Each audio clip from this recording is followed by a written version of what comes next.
पहला पाठ समूएल का पहला ग्रंथ अध्याय 24 पद संख्या 3 से 21 तक। वह रास्ते के किनारे भेड़ बाड़ों के पास पहुंचा।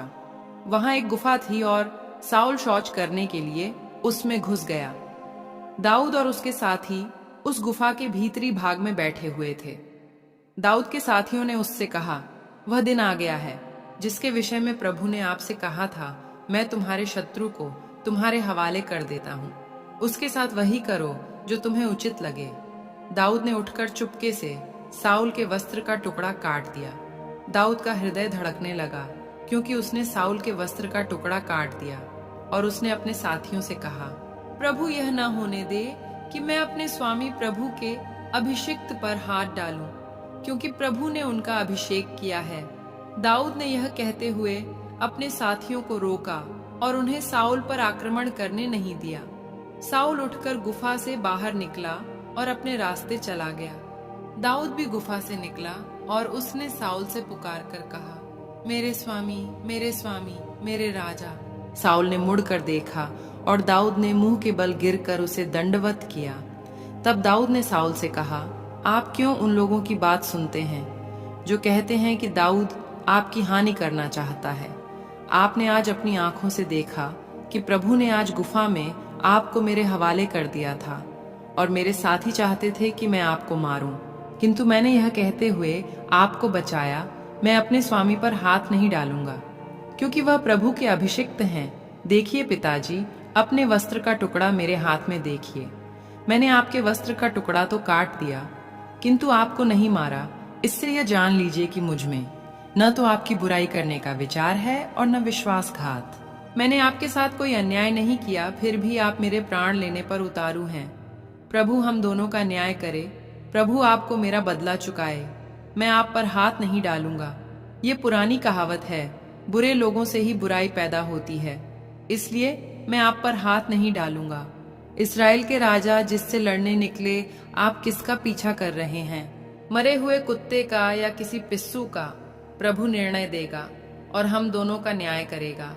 वह विचार करे, मेरा पक्ष ले और मुझे आपके हाथों से छुड़ा कर न्याय दिलाए। जब दाऊद साउल से यह सब बातें कह चुका था तो साउल ने कहा, दाऊद बेटा, क्या यह तुम्हारी आवाज है? इसके बाद साउल फूट फूट कर रोने लगा और दाऊद से बोला, न्याय तुम्हारे पक्ष में है। तुमने मेरे साथ भलाई और मैंने तुम्हारे साथ बुराई की है। तुमने आज इसका प्रमाण दिया कि तुम मेरी भलाई चाहते हो। प्रभु ने मुझे तुम्हारे हवाले कर दिया था और तुमने मुझे नहीं मारा। जब शत्रु वश में आ गया हो तो कौन उसे यूं ही जाने देता है? तुमने आज मेरे साथ जो भलाई की है, प्रभु तुमको उसका बदला चुकाए। अब मैं जान गया हूं कि तुम अवश्य राजा बन जाओगे और तुम्हारे राज्यकाल में इस्राएल फलेगा फूलेगा। यह प्रभु की वाणी है। ईश्वर को धन्यवाद। सुसमाचार संत मार्कुस अध्याय 3 पद संख्या 13 से 19 तक। ईसा पहाड़ी पर चढ़े, वे जिनको चाहते थे उनको उन्होंने अपने पास बुला लिया।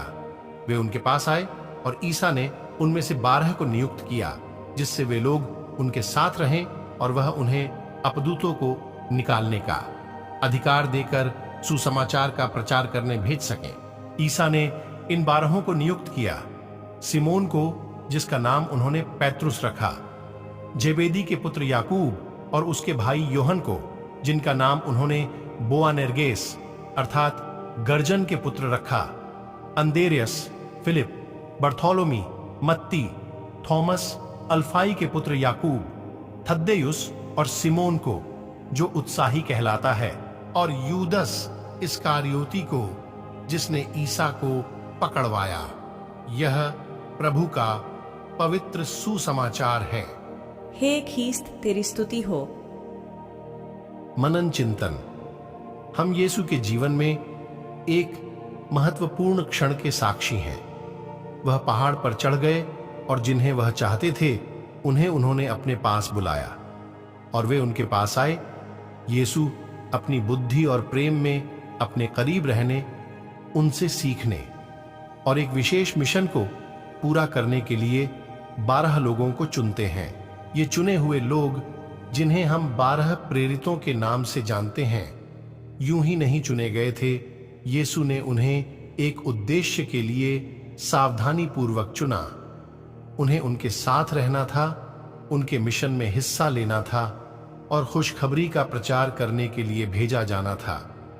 कल्पना कीजिए कि उन्हें कितना सम्मान और जिम्मेदारी मिली। 12 की सूची विविध है, जो विभिन्न पृष्ठभूमियों और व्यक्तित्वों का प्रतिनिधित्व करती है। फिर भी यीशु ने उनमें से प्रत्येक में कुछ विशेष देखा।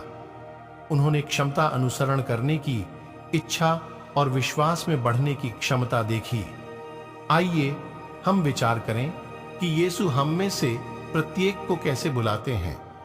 हम भले ही 12 प्रेरितों में से नहीं हैं, लेकिन हमें उनके अपने होने के लिए बुलाया गया है। यीशु चाहते हैं कि हम उनके करीब रहें, उनसे सीखें और उनके मिशन में हिस्सा लें। प्रेरितों की तरह हम एक विविध समुदाय हैं।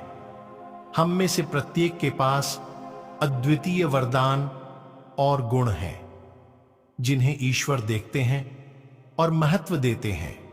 यीशु हमें हमारी विशिष्टता में हमारी सभी शक्तियों और कमजोरियों के साथ बुलाते हैं। बुलाए जाने पर हमें भेजा भी जाता है। हमारा मिशन हमारे जीवन, हमारे कार्यों और दूसरों के प्रति हमारे प्यार के माध्यम से खुशखबरी का प्रचार करना है। हम दुनिया में यीशु के मिशन से जुड़ी किसी बड़ी चीज का हिस्सा हैं।